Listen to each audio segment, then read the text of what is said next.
Bonjour à tous, j'espère que vous allez excellemment bien. Aujourd'hui, on se retrouve pour parler cyclisme, pour faire la présentation de Paris-Nice 2024. On va revenir un petit peu sur le parcours, sur les coureurs au départ, et puis on verra qui peut s'imposer avec les favoris. Le programme télé également de cette semaine du côté de Paris-Nice. N'hésitez pas à vous abonner à la chaîne, à réagir dans les commentaires, à mettre un pouce bleu, à partager la vidéo sur les réseaux sociaux, notamment auprès de vos proches, si vous pensez que ça peut les intéresser. Dans les commentaires, n'hésitez pas à me dire qui vous voyez comme favori. Est-ce que le parcours vous plaît? Est-ce que vous trouvez le parcours pas exceptionnel? Vous pouvez également voir les shorts et TikTok, les débris des compétitions juste après l'arrivée. Vous avez également la possibilité avec la petite cloche comme ça, d'appuyer sur la petite cloche comme ça. Vous êtes au courant des dernières vidéos qui sortent sur la chaîne. Et puis si vous avez les moyens et que vous voulez soutenir mon travail, vous pouvez faire un super thanks. On commence tout de suite avec Paris-Nice. Pour moi, Paris-Nice qui n'est plus une épreuve de début de saison, c'est-à-dire qu'on a connu l'époque, il n'y a pas si longtemps, où Paris-Nice c'était une course pour faire du kilomètre. C'est-à-dire qu'on allait à Paris-Nice, bon l'objectif c'était de faire du kilomètre, l'objectif c'était pas forcément le résultat, c'était plutôt de continuer sa période d'entraînement et puis les premiers objectifs étaient plutôt en avril, c'est-à-dire qu'avant avril, il y avait beaucoup de coureurs l'idée c'était juste de faire du kilomètre. Que ça soit Paris-Nice ou Tirreno, dans un cas comme dans l'autre, ce sont des épreuves où on veut commencer déjà à marquer les esprits à partir de maintenant. C'est-à-dire que si on est en grande difficulté, ça peut faire des inquiétudes. Alors j'ai envie de dire, le contre-exemple l'année dernière, Vingegaard il est pas top sur Paris-Nice, derrière il est très bon sur le Tour de France. Mais si on est complètement largué, ce qui n'était pas le cas de Vingegaard l'année dernière, il n'était pas non plus un quart d'heure ou à 30 minutes à l'arrivée de toutes les étapes, là ça commence à être compliqué.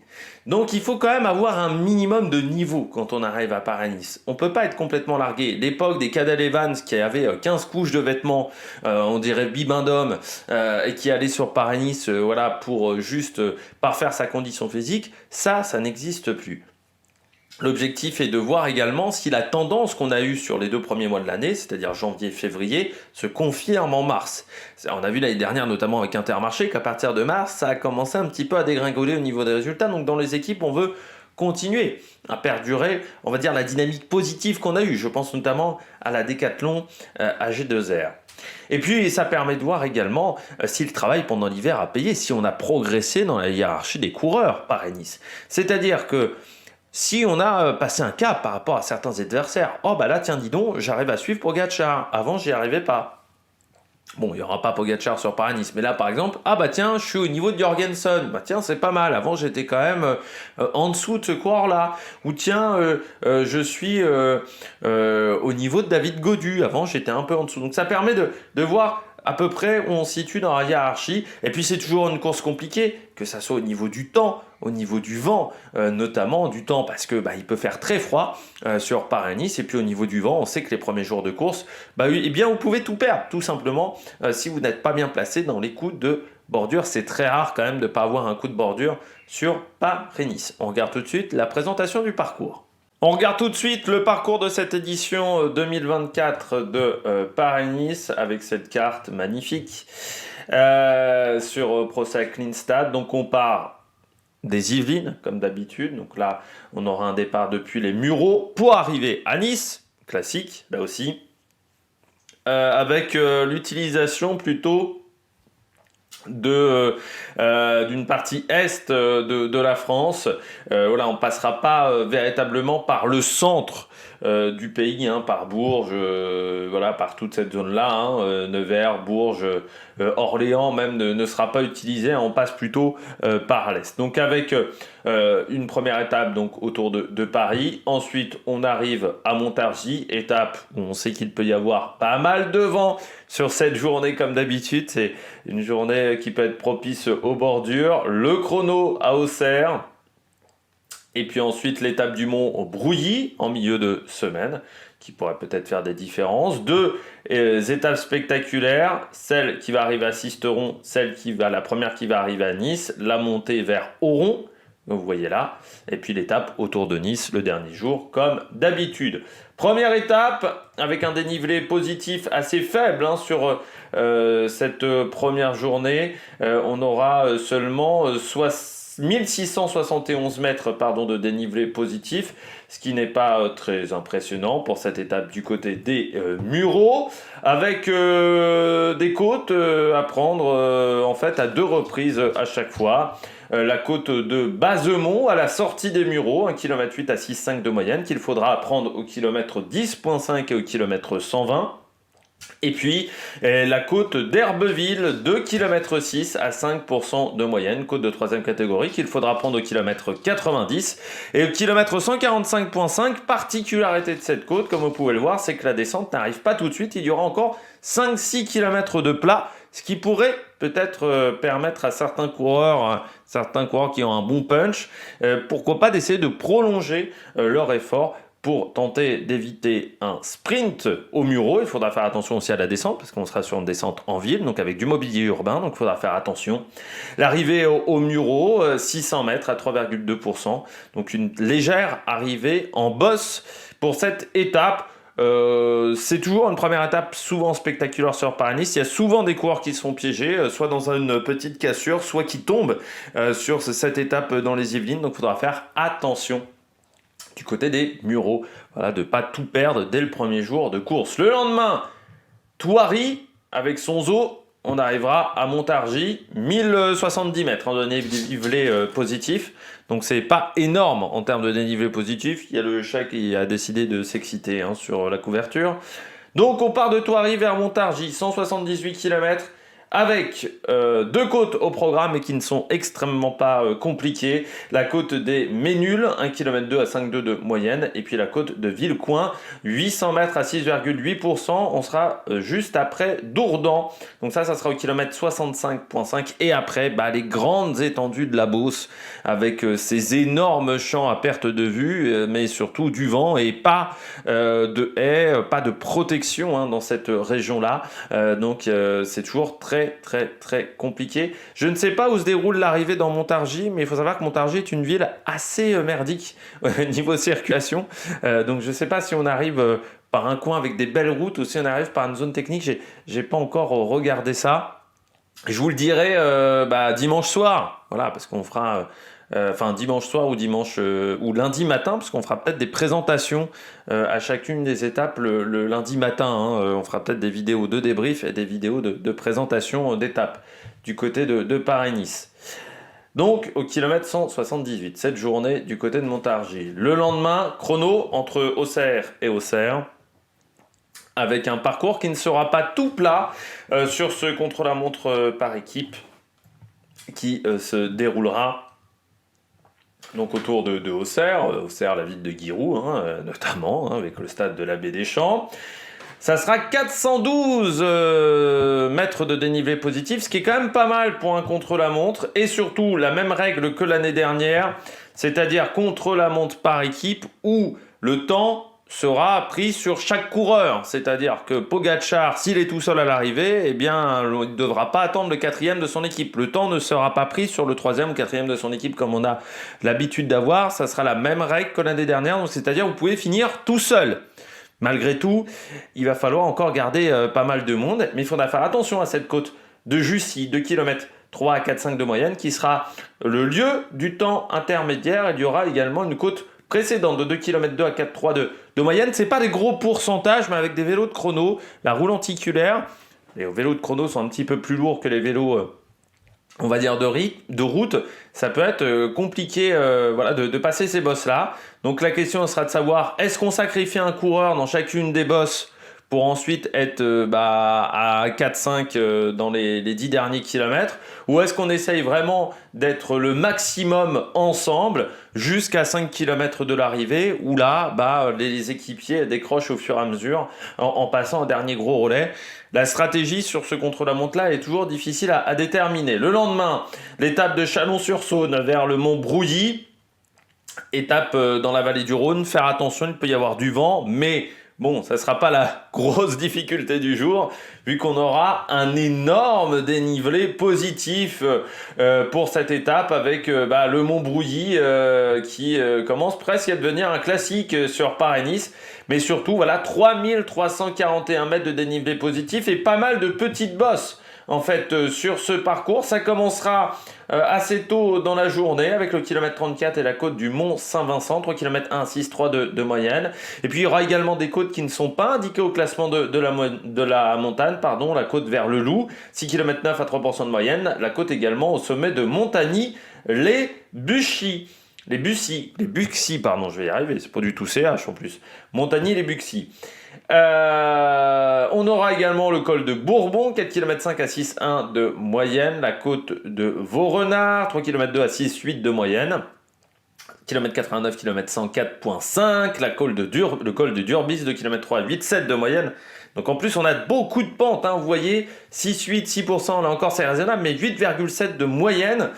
Et puis il y aura un premier passage au sommet du Mont Breuilly, donc à une quarantaine de kilomètres de l'arrivée, avant de récupérer un sprint intermédiaire sur une bosse d'1 km 3, 4,9 de moyenne. Et puis il y aura le col du Fût d'Avenas l'échappe, 5 km 2 à 7,2 de moyenne, col de première catégorie, surtout vous voyez, le sommet n'est pas forcément tout en haut de la bosse.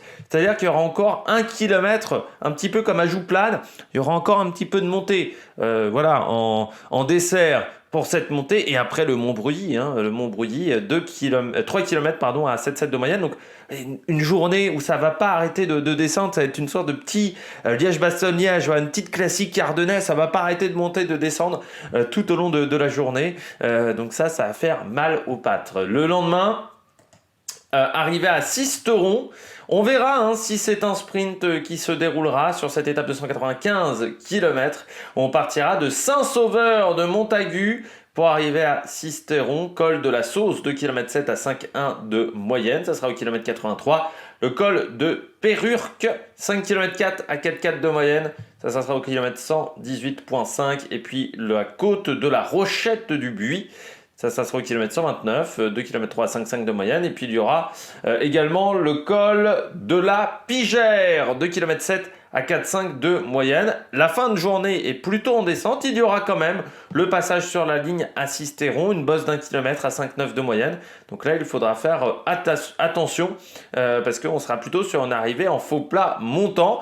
Et ça pourrait peut-être engendrer des cassures à une douzaine de kilomètres de l'arrivée, ce petit circuit autour de Sisteron. Le lendemain, on repart de Sisteron pour aller à la Colle-sur-Loup. Ça pourrait être une journée un petit peu animée là aussi, 199 km. On aura notamment le col des Lecs, le col de Luance, la côte, j'arrive pas à lire, là c'est écrit l'un sur l'autre.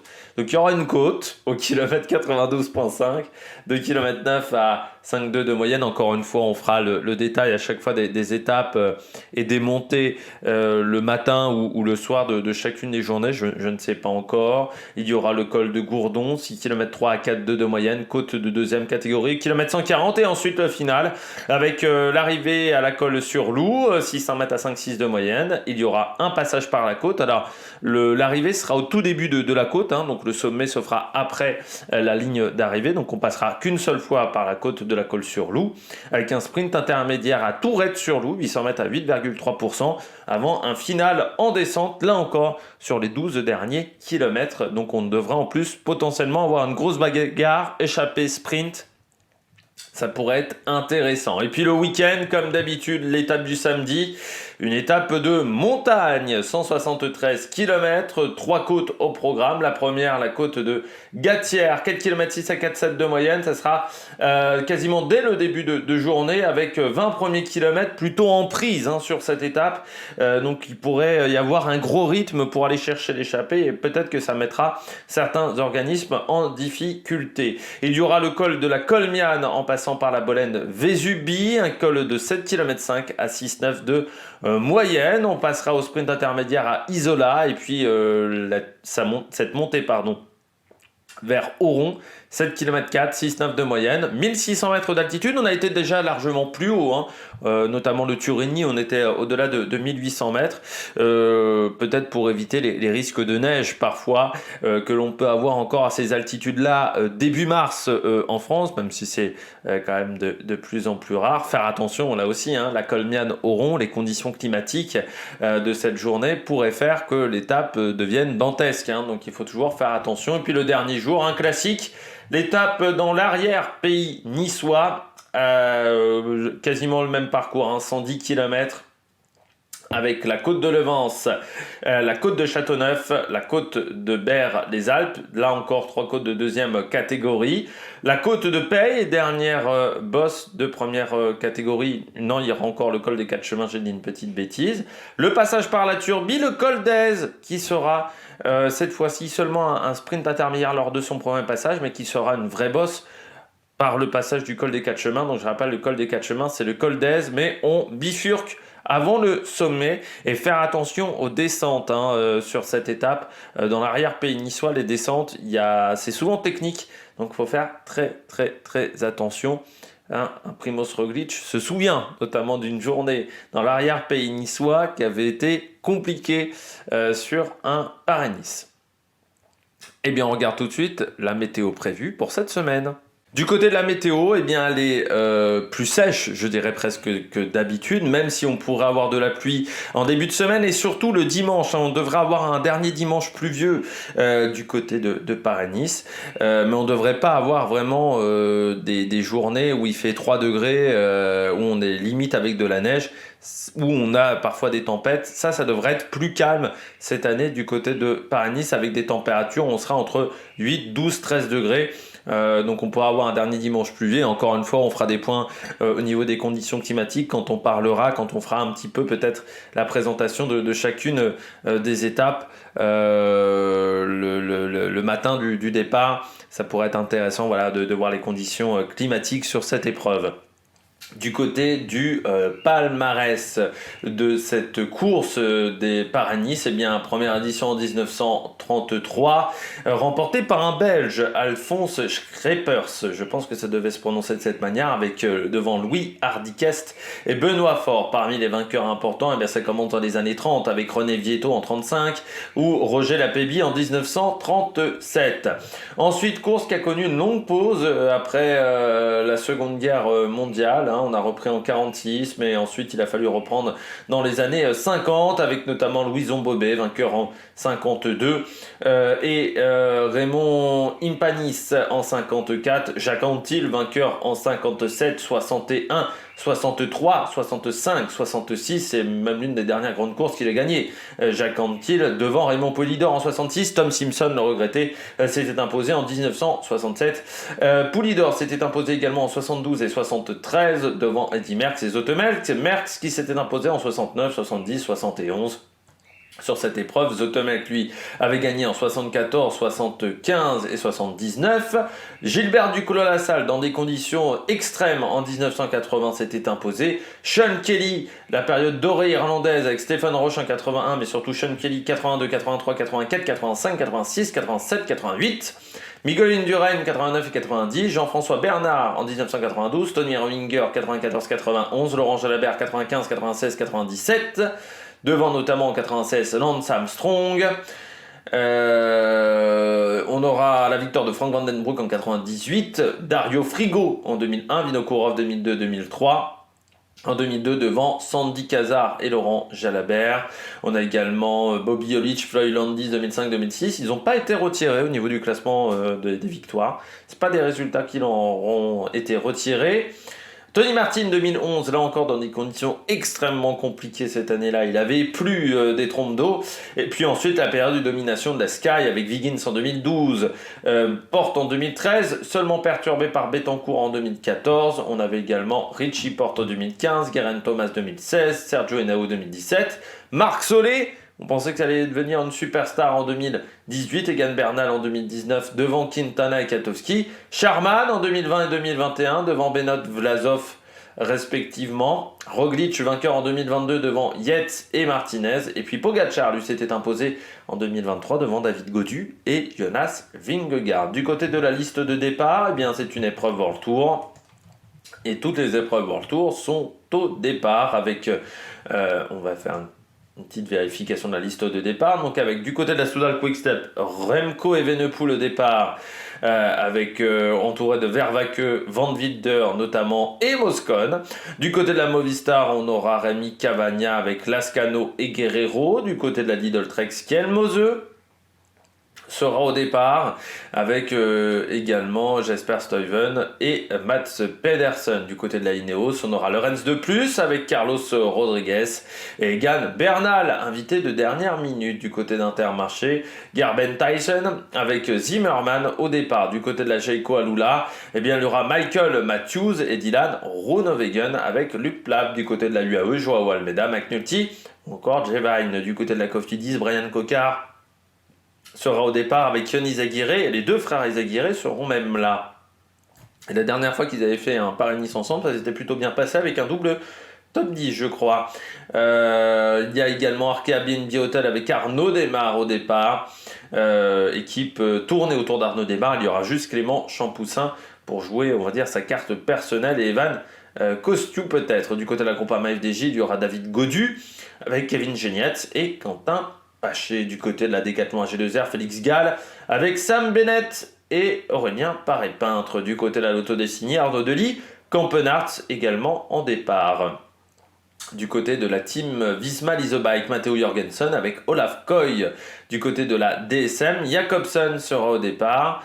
Et du côté de Astana, on aura Battistella, Lutsenko également, avec Anton Charming, le Danois. Du côté de l'AEF, on aura Bissegger, Vandenberg ou encore Rigoberto Urán. Du côté de la Borans Grohe, Primoz Roglic avec Alexandre Vlasov. Du côté de la Bahrain Victorious, Bilbao, Buitrago, Jack Egg ou encore Fred Watt. Du côté de l'Alpecin de Conan, Caden Gross avec Krag Anderson seront au départ. Du côté de la Tudor, Trentin, De Klein, Storer. Du côté d'Israël, on aura Ackermann, Fugelsang, Hofstetter. Et puis du côté de la Total Energy, Burgodo avec Steph Kras, Pierre Latour ou encore Sandy Dujardin et Anthony Turgis. Du côté des favoris, comme d'habitude, j'ai mis les favoris pour le sprint et les favoris pour le général. Du côté du général, alors je rappelle, il est 11h32, donc je viens de mettre la start list à jour, mais il peut y avoir des petites différences entre la la liste de départ que j'ai maintenant et la liste de départ qu'on aura dimanche. Du côté des favoris pour le général, j'ai mis bien entendu Primoz Roglic avec la Bora. Si tout le monde se met à son service, je pense notamment à Vlasov, eh bien s'il a des bonnes jambes, ça peut être très difficile d'aller le chercher. Il faudra faire attention bien entendu à Remco Evenepoel, là encore un parcours qui peut lui convenir. Remco Evenepoel, il y aura le contre-la-montre, on sait qu'il va être très fort, avec Van Wilder qui est pas mauvais dans ce domaine-là non plus, donc ça il faut le prendre en compte. Et Lampart, ça peut être une sacrée équipe pour le chrono à Auxerre.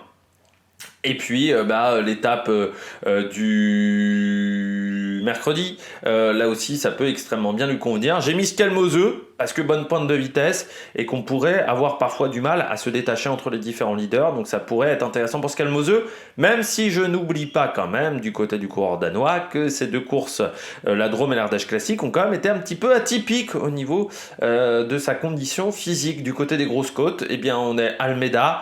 Je pense que ça va être compliqué à Almeida, même s'il y a le chrono par équipe avec Jevine, là aussi une belle équipe, et McNulty.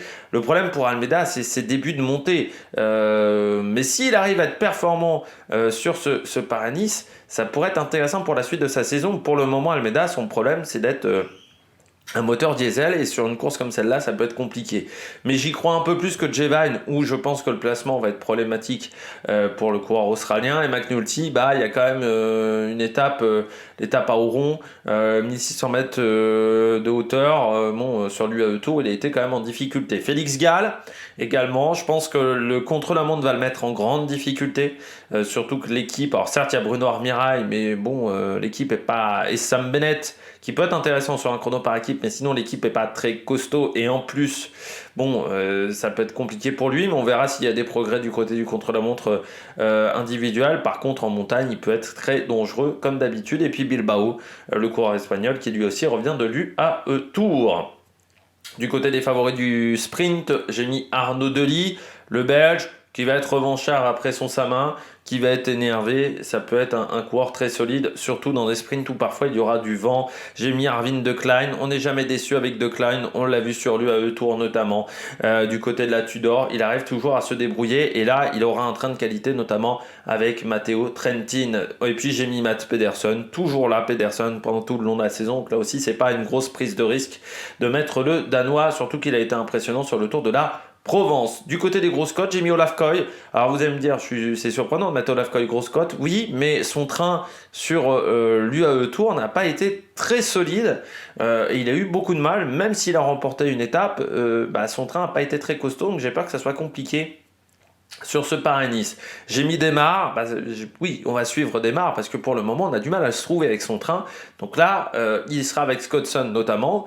Donc on espère que les automatismes vont enfin se trouver. Jacobson, sur l'UAE Tour, ça a été compliqué. Donc j'attends de voir si ça va aller mieux sur cette épreuve-là. Et puis Ackermann, c'était des petits problèmes de réglage pour Ackermann, mais je pense qu'il est pas mal quand même au niveau de sa condition physique. Du côté des horaires, programme télé sur Eurosport 2, ça sera en début de semaine de dimanche à vendredi à 14h50 et à 15h15 sur France 3, en sachant que sur Eurosport 2, il y a quand même le premier dimanche où ça sera un petit peu plus tard, parce que ça sera après le Grand Prix Jean-Pierre Montserrat. Et puis ensuite, samedi, dimanche, ça sera 13h30, vu qu'il y a également le tournoi des 6 nations du côté de France Télévisions. Donc il y a un petit peu les événements qui s'enchaînent, qui se chevauchent légèrement du côté de France Télé pour cette épreuve. N'hésitez pas à vous abonner à la chaîne, à réagir dans les commentaires, à mettre un pouce bleu. Nous, on se retrouve pour de nouvelles aventures sur la Mec Production. Ciao, ciao!